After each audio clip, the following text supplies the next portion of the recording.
When I'm in my sauna and I know I'm about to start sweating buckets, river sweating as I like to call it, that's like I'm like a kid in a candy store. I'm like, it is about to hit me and I'm about to feel like $1,000,000. Infrared heat, it's a radiant heat compared to the conventional heat. Infrared uses a non-visible light ray. It actually heats your body directly compared to just that ambient air. The best way to use an infrared sauna is to get in around your core body temperature. So what I do is I have the unit set to 150, and then when the unit reads about 100 to 110 degrees on the temperature sensor, that's when I like to get in. Awesome. Yeah. Probably. It's all thanks to this.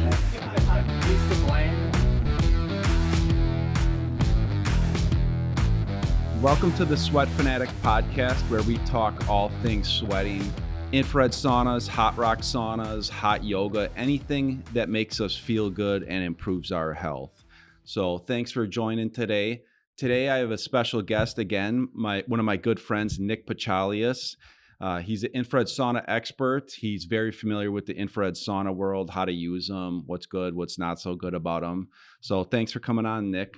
Yes, super excited to be here on another exciting episode. I know this is something that we probably spend a lot of our days talking about. So we're both very, very knowledgeable on the subject. Yep. So what we're going to talk about today, we're going to talk about number one, what is an infrared sauna? And then number two, we're going to talk about how to use an infrared sauna.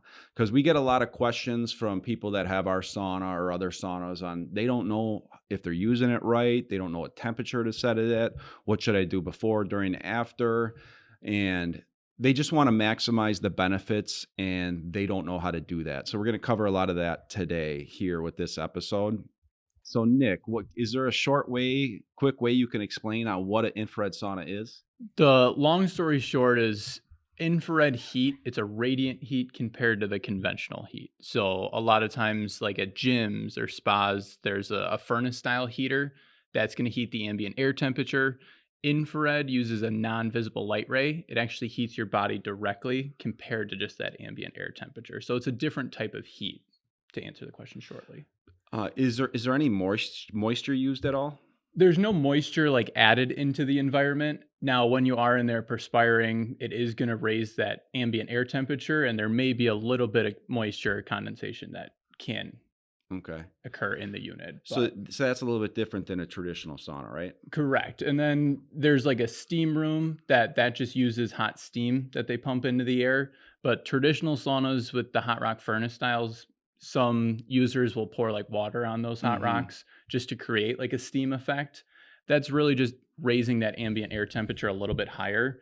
You're still getting benefits in that high ambient air temperature. And I know like for me, when it's that like 180, it's a little abrasive as far as like difficult to breathe. It kind of dries out my eyes, agitates my nose after a while. And so that's where it differs from an infrared, where that infrared heat, because it's actually heating your body directly, it's only heating about 20% of that ambient air. So it's a lot less abrasive.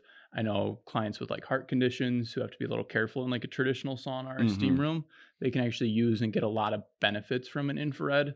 And obviously with your paramedic background, is there kind of the scientific answer to why that is?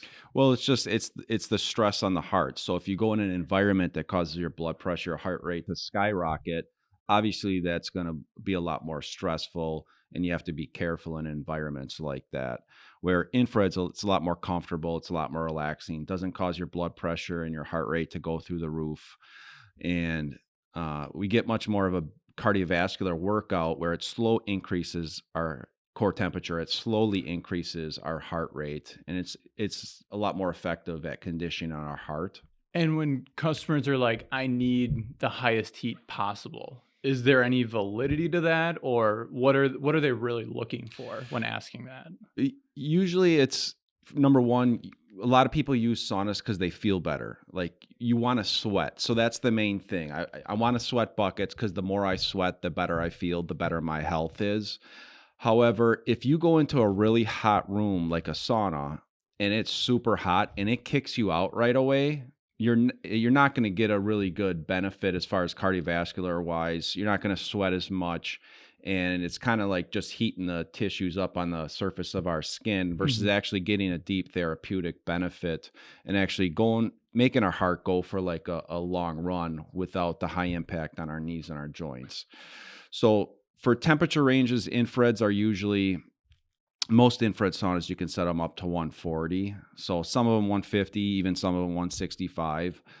Most people use them in that 120 to 150 range, where a hot rock sauna is going to be 150 degrees and higher. Mhm. Some of the wood fired ones are going to be 180, 200, 220. And yeah, do I use those once in a while? Yeah, one of my buddies has an outdoor wood fired and sauna that I'll use once in a while. That's more for like once in a while. Let's hang Yeah. out, let's have some people over, have a campfire type of stuff.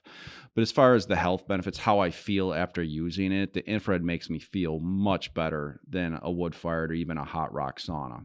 As far as using an infrared sauna, a hot rock sauna, Nick, how do people use each type of sauna? And that's a big reason why we wanted to kind of have the episode today is decipher how you should use an infrared sauna and then how you should use a traditional sauna and how you can amplify the benefits with Hmm. both. And now traditional saunas heating that ambient air temperature up. Typically in a gym setting, they'll let it run all day long, if not turn it off, or they'll turn it on at 4 a.m., let it run all day long, or just never turn it off. Hmm. And so in an infrared, that's where it's not heating up all that ambient air temperature. So in a residential setting, that's kind of where we like to really dive into how you're going to use it in your own home compared to just going to a gym where the sauna's already running for you. So is there any heat in the air in an infrared sauna? Does it feel hot? Yes, the ambient air temperature is hot in an infrared sauna. Now it's Mhm. not as hot as a traditional heat, but you're still going to get that high heat air temperature feeling, just Mhm. not as much. Yeah. And so that's kind of why we're talking about it, how to use an infrared, how to use a traditional. How would your typical infrared sauna session look? So typically people that use a hot rock sauna, they set it to a temperature, they wait for it to get there, and then they jump in it because you have to get the air around you hot. Mhm. An infrared sauna is used a little bit different. And so let's get in this next segment. Let's get into how to use an infrared sauna. So Nick, you're a brand new sauna customer. You don't know much about them. You just got it installed in your house by Good Health Saunas. What is the best way to use an infrared sauna? The best way to use an infrared sauna is to get in around your core body temperature. So, what I do is I have the unit set to 150. And then, when the unit reads about 100 to 110 degrees on the temperature sensor, that's when I like to get in. So, the body temp's normally that 98.6. That allows your body to heat up with the unit. And then, compared to jumping in at close to those max temps or your set temperature, what happens is you're in there the entire time those heaters are running compared to jumping in at that max or set temps, where what happens is the heating elements cycle on and off. Hmm. So getting in there around body temp and then being in there the entire time the heaters are running, that's how you're going to maximize the health benefits. And Is I'll do about a 30-45 minute session. is that how all infrared saunas in the industry work? Correct. All Hmm. infrared saunas you should get in around body temp. Hmm. The units that are already heated up to those higher temps and you're just getting in, you're almost simulating more or less just a weaker traditional style feel. And when I do it like that, am I going to sweat more? Am I going to sweat less? You're gonna sweat more getting in around your core body temp because what happens is you're eliciting a fever-like response. So the Hmm. faster you can raise that core temp, you're gonna raise it to roughly 3.5 degrees. It's eliciting that fever-like response. So everyone who's ever been sick at night, sleeping throughout the night, sweating buckets in their sleep, Hmm. that's the body's natural reaction. So the quicker you can raise that core temperature, the quicker you're gonna simulate that fever-like response, and the quicker you're gonna get into that recovery mode, allowing for a lot of those long-term health benefits. Okay, perfect. So let's talk about leading up to the sauna session. So, number one, I guess, what should I wear in there? Minimal clothing is best. So, because of the infrared heat your body's absorbing, it's super important to make sure A, you're close to those heaters, and then you don't have any fabrics or anything that are going to block any of that infrared absorption. And so, close to those heaters, minimal amount of clothing. I'll just wear like gym shorts, compression shorts, Hmm. towels on the bench and the floor to help absorb any sweat. And then I'll typically put like music, podcast, audiobooks on for the first 20, 30 minutes, and then can just kind of relax for however long I'm looking to stay in. Perfect. And then do you do anything for hydration wise leading up to the sauna? Hydration is super important. I like to drink at least a liter of water before, a liter of water while I'm in the sauna, and then at least a liter of water after. And so hydration before, during, and after is super crucial. I like thinking of it as a car engine. Mm-hmm. If you let the tank get to empty when you're in the sauna and then you just try and fill it back up, you're not going to get all the way back to hydration. So if you're hydrated before you go in and then you also hydrate after, that's how you're going to make sure you're not getting dehydrated. Yeah, and a lot of people ask me, what do I have to worry about? What do I have to do? And as long as you stay hydrated in there, nothing can harm you. You just want to make sure you stay hydrated. And like you said, it is a 24-hour hydration process. It's not just slam a bunch of water after you're dehydrated yourself. And that's kind of how, when I first started using a sauna, that's what I would do. Mm-hmm. I would go in there, I would sweat buckets, I'd dehydrate, I'd slam a bunch of water, and then I'd go on with my day. As you start to use the sauna every day and all the time over the course of years, you start to think of it differently. You're like, okay, what can I do to just stay hydrated so I don't get to that dehydrated state? And it's super easy. The main thing I do before I go in my sauna is I drink water with electrolytes. Mm-hmm. And then Well, and what specific electrolytes? Because I remember we were talking about it, and I was using just a sugar-free brand, and then you were like, try the one with sugar, and it was a noticeable difference. Yeah, and that's always a controversial subject because so many people, they eat so much sugar and drink so much sugar throughout the day. So to add any sugar, it's not good for them. But for somebody that maintains a real healthy diet, they don't eat much sugar, they are going to need some sort of glucose in their electrolytes. Yep. So using sugar free when you don't really eat any sugar throughout the day or you're in a fasted state, it's not as effective as having some sort of glucose in your electrolytes, because the glucose transports the minerals into our cells. And for me, I don't eat much sugar at all, so I don't have much glucose that I'm putting in me that my body, those electrolytes can then transport into my cells. So I need to use electrolytes with glucose in it. So I like that, and it doesn't have to be a lot. I mean, there's some electrolytes out there where it's just insane amounts of sugar. But if you can find one that's got just a little bit of sugar, help hydrate our cells, it's going to be more effective.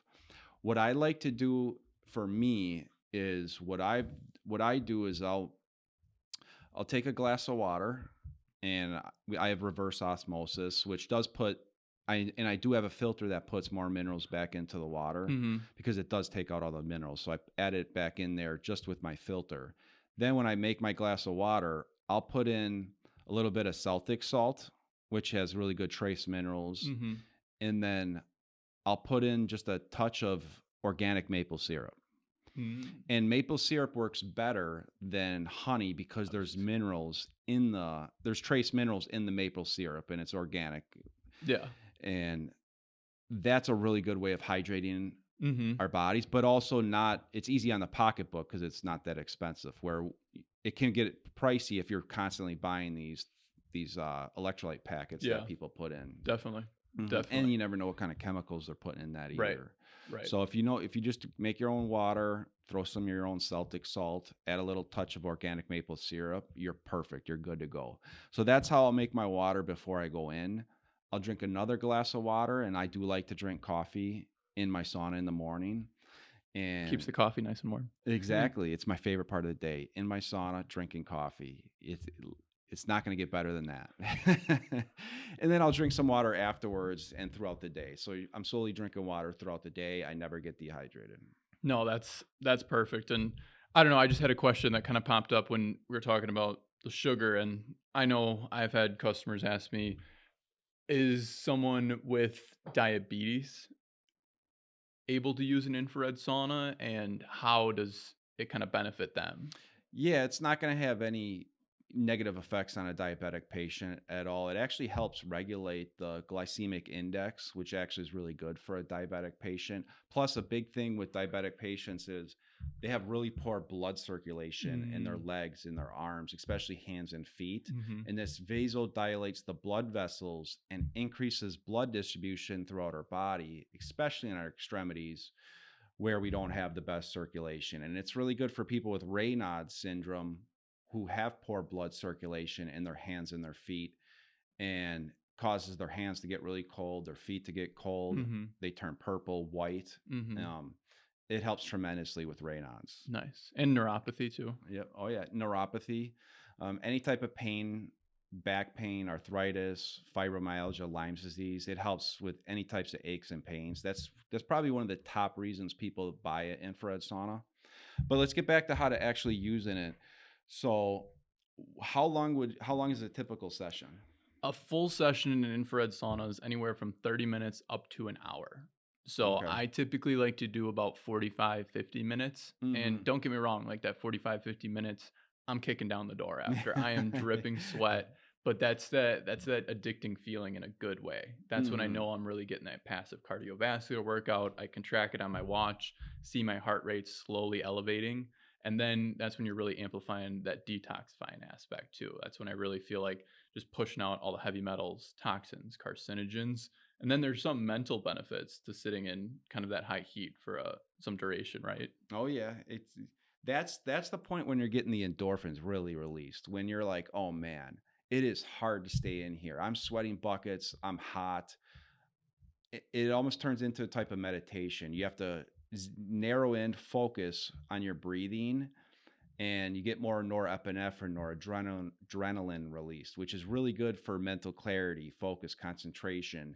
And then you get the endorphins are really good for depression patients, anxiety patients. So it really helps with the mental health aspect. And especially if you push yourself a little bit, you don't have to go too hard, especially if you're just getting into it. But once you get experience with this, there's a real good benefit to pushing yourself a little bit in there. And that's where I feel like when I first started, kind of doing that 30, 40 minutes was good. And now I've worked my way up that 45, 50 minutes. But some days I'll only be able to sit in there 35 minutes. So I feel like diet, how much water I drank, activity level the day prior, almost a week prior, all kind of plays a role in how the process so does works. humidity. Humidity plays a role. The time of the year, if it's summer versus winter, is it a hot summer day and your core temperature is elevated? Is it a cold winter day and your core temperature isn't as warm? That will help affect how long you can stay in there. But yeah, hydration is key, diet, everything you said. And for the first, I mean, for me, if I break it down in like a 10-minute segment, I would say like my first 10 minutes, I'm really not starting to like profusely sweat, but that's when I start seeing the little beads of sweat accumulate all over my body. Then that 10 to 20 minute mark is when I start feeling the sweat just dripping down the body. That 20 to 30 is when we really start getting that profuse sweat from every pore. And then, like I said, that 30 to 40 minute, I'm really feeling the cardiovascular benefits, kind of the mental benefits, like you said. And when I'm in my sauna and I know I'm about to start sweating buckets, river sweating, as I like to call it, that's like I'm like a kid in a candy store. I'm like, it is about to hit me and I'm about to feel like $1,000,000. So using it for anywhere from 30 minutes to an hour is a little bit different than like using a traditional sauna. So why do you want to use the infrared sauna a little bit longer? How can you use it a little bit longer? And you want to use it a little bit longer because those same benefits that we were just talking about, I mean, sweating any which way you cut it is super beneficial. And so in an infrared sauna, when you can stay in there from 30 minutes to an hour compared to the 10, 20 minutes if you're pushing it in the traditional sauna, I know for me, when I use the traditional sauna, that 15-minute, 20-minute mark, it's almost a suffocating type feeling. It's a little difficult to breathe. It's really drying out my eyes, my nose, my mouth. And so I almost feel like I have to get out just because I can't take that deep breath with that really high air temperature. But then in an infrared, like I said, when I hit that 20, 30-minute mark, that's when I start to really profusely sweat. And so being able to sit in that type of environment for an extra 15, 20 minutes, you're amplifying those benefits of just a traditional sauna by a lot more. And so sitting in it at a little lower temperature, but sweating as much gives you all of those benefits of just a traditional sauna and then a lot more too. That's a great explanation, Nick. So you did a good. That's a really good explanation. I like to equate it to is me and my wife watched track. She was a track star growing up. So I can sprint 800 meters or I can do a 5K. What's going to be better for my heart doing Right. that 5K? Right. Hmm. Exactly. That's a great analogy right there too. Yeah. So let's get into the question of if I'm going to use this for 30 minutes to an hour, what am I going to do while I'm in there? And that's a great question. For me, I asked myself that when I first started too. I'm looking at a small wooden box that I'm a very mobile person. I Mhm. can't sit still for too long. And so I'm looking at that, thinking, what am I going to do with myself for 30 minutes up to an hour? When I first started using it, I'd bring my phone in for the first 5, 10 minutes, Mhm. little table next to a towel rack outside that after that first 5, 10 minutes, I'll just put my phone on the table. I'll normally have podcast, audiobook, music going on. And then when I'm in the sauna, normally after that 10, 15 minute mark, muscles are starting to feel really good. I'm really loose, relaxed. So I like stretching out. I mean, doing some light yoga poses. And then for the remaining 20, 30 minutes, that's when I'm kind of just meditating, really focuses on like breathing, amplifying just the cardiovascular aspects, any sore muscles and joints. I'm really trying to loosen those up. So for me, it's more so just that meditation after that first 10, It's 20 that minute quiet mark. alone time. Yes. So it I want to use my sauna for an hour. Number one, it feels good on my skin. It feels good on my muscles. I look forward to going in there in the morning. So it's a very enjoyable experience. And it's something that I talk to a lot of people that have an infrared sauna or they use one somewhere where they can't wait to get in there and use it. Like it's quiet, it's alone. I mean, when are you alone in a quiet environment? Not in front of a screen too. That's Mhm. what I like. It's a nice time to unplug. Obviously, you can still have like meditation, music, or podcasts or anything like that going, but you're still able to just not be in front of a screen. So just relaxing. I mean, like you said, it's one of the most euphoric parts of the day. And for me, and I know you as well, I feel just so much sharper after I come out, mentally alert, just not as drained. So that's an addicting feeling in a good way too, wanting to jumpstart my day and have that locked in, energized feel throughout the day, not just 10, 20 minutes after I'm done. Mm, perfect. So how uh how often should you use it? How many times a week? That's a great question. And obviously, just like everything, consistency beats intensity. So if you're going to the gym 3 times a month compared to if you're going 3 to 4 times a week, you're really going to notice a lot of the difference going Mhm. more consistently rather than if I just go to the sauna once a month and I try and sit in at the highest temperature once or twice a month. I'm not going to feel or notice as many health benefits compared to if I used it 3 to 4 times a week, minimum of 30 minutes up to an hour. So that's the recommended amount, anywhere from 3, 4 times a week, 30 minutes up to an hour. I mean, we like to use it daily, and the more Mhm. you use it, the more long term health benefits you're going to see and feel. Yeah. Yeah. No. I mean, I started using it a couple times a week, 3 times a week, and then I really quickly transitioned to using it every day because I know when I use it, I am going to feel a lot better mentally and physically. It's addicting in a great way. And And in it the traditional sauna, it's almost the same way where I'll go in it in a commercial environment. Obviously, you're sitting with others, so the community aspect is nice, but having that individual time in your own sauna, in your own home, it's unmatched compared to any other experience as far as mm. the health product. So one of the things that I'll hear and you'll hear once in a while is I'm using it and I'm not sweating. So what are some of the things that you go through with the customer if they happen to say that and then what to expect afterwards? Yeah, and that's very rare that a customer wouldn't be sweating in either one of our series. But if they do call, first question is kind of asking how they use the sauna. Mhm. Because circling back to kind of your protocol as far as how to get the most out of it, most of them are jumping in around those max temps or whatever temperature they have the unit set to. So what then happens is those heating elements cycle on and off. So they're not in there absorbing all of the infrared. So it's taking a lot longer for them to raise their core temp. So that's why hopping in around your body temp and then heating up with it, maximizing that absorption of infrared is going to get you the deepest, most therapeutic heat and then allow you to maximize the health benefits in your full session.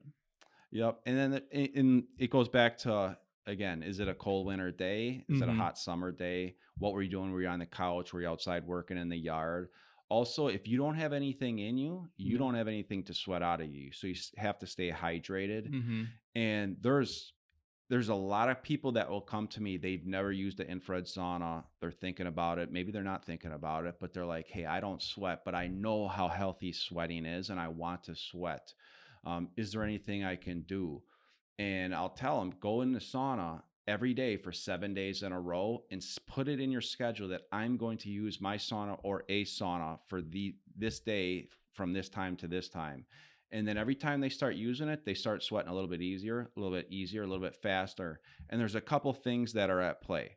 Number one, we're pouring sweat out of everybody. So we need to clean out our body. So we need to, it's like giving our body an oil change. So once we start to sweat, it starts to open up those pathways and clears the path to allow us to sweat easier in the future. The other thing that happens too is our body adapts to it. It's like, oh man, I'm in this hot environment again. I better start sweating because otherwise I'm going to overheat. And then your body starts sweating easier and easier and faster. And before you know it, I'll talk to them in a couple weeks, and I'm like, oh my gosh, I've never sweat so much in my life. I feel amazing. I feel fantastic. I can't believe I haven't been doing this years ago. Yeah. And it's always kind of described as like a light switch. You won't start sweating, you won't. And then once that light switch gets flipped, profuse sweating from every pores on the body. So that's a good answer to a question we hear ever so frequently. Yep. All right, perfect. So let's wrap this up and let's finish it off. Each one of us is going to give us one tip that they like to use with their sauna session, whether it's leading up to it, during, or after. And we'll start with Nick. So Nick, give us one tip that you like to do with your sauna session. One tip that I will say for novice users or experienced is drinking water during. I feel a lot of customers will either drink water before or they'll drink water after. Yeah. And I think drinking water during is super important. You're almost replenishing those fluids as quick as you're getting rid of them. So it's almost like helping that oil change just more frequently.